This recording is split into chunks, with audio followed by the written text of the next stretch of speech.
انقلاب لانے والی توبہ۔ عبداللہ بن مسعود رضی اللہ تعالی عنہ سے روایت ہے کہ میں کوفہ کے نزدیک ایک مقام سے گزرا۔ میں نے دیکھا کہ ایک گھر میں کئی فاسق شراب پی رہے ہیں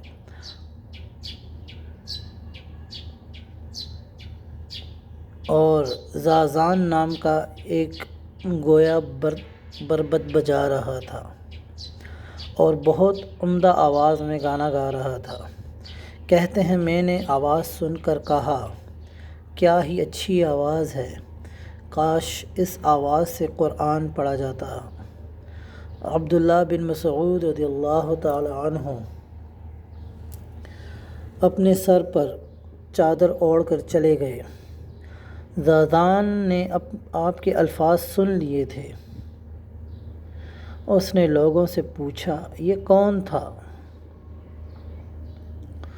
لوگوں نے بتایا کہ آن حضرت صلی اللہ علیہ وآلہ وسلم کے صحابی عبداللہ بن مسعود رضی اللہ تعالی عنہ تھے۔ پھر پوچھا، اس نے کیا کہا تھا؟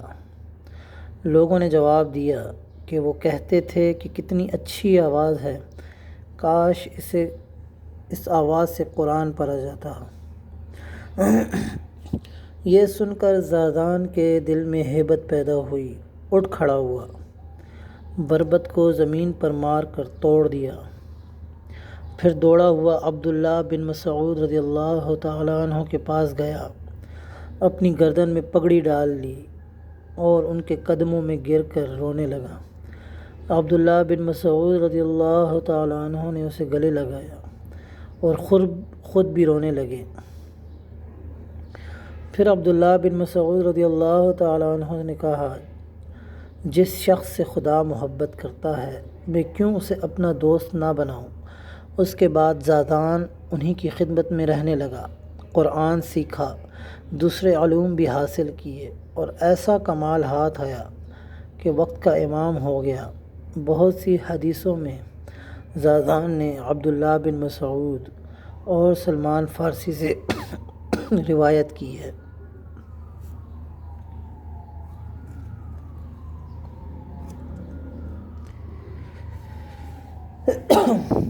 ایک عابد اور فحشہ کا واقعہ۔ بنی اسرائیل کی کتب میں آیا ہے کہ ایک گانے والی عورت نہایت خوبصورت اور بدکار تھی۔ وہ ایک تخت پر ہمیشہ ناچتی رہتی تھی اور اس کا دروازہ ہمیشہ کھلا رہتا تھا۔ جو بھی ادھر سے گزرتا اس کی نگاہ اس پر پڑتی اور وہ اس پر فریفتہ ہو جاتا۔ چنانچہ وہ کم از کم 10 دینار لیے بغیر اس شخص کو پاس نہ آنے دیتی تھی۔ ایک دن ایک اسرائیلی عابد وہاں سے گزرا، اس کی نظر اس پر جا پڑی اور وہ بھی فریفتہ ہو گیا۔ چنانچہ وہ آہیں بھرتا پھرتا تھا، اپنے نفس سے خوب جنگ کی، آخر اس کے لیے اس کے سوا کوئی چارہ نہ رہا کہ خدا کی بارگاہ میں دعا کرے کہ یہ خیال اس کے دل سے نکل جائے، مگر اس عورت نے اس کے دل میں ایسا گہرا اثر ڈالا تھا کہ زائل نہ ہو سکا۔ چنانچہ اس نے سوچا کہ اپنا سارا مال و اسباب فروخت کر کے اس سے جو وصول ہو اس کے ذریعے اس عورت تک رسائی حاصل کرے۔ چنانچہ اس نے ایسا ہی کیا۔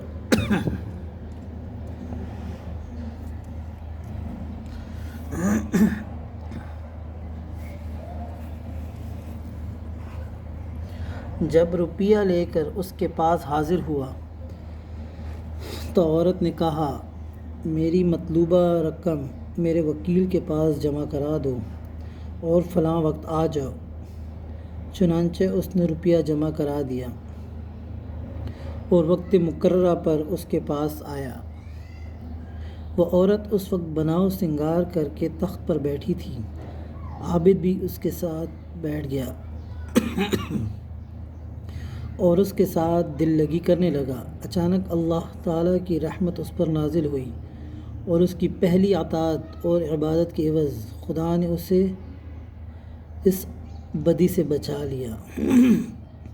اور وہ اس طرح کہ عابد کے دل میں خیال آیا، اگرچہ میں لوگوں سے پوشیدہ ہوں مگر خدا تو مجھے دیکھتا ہے، اگر میں نے حرام کاری کی تو میرے تمام اچھے اعمال غارت ہو جائیں گے۔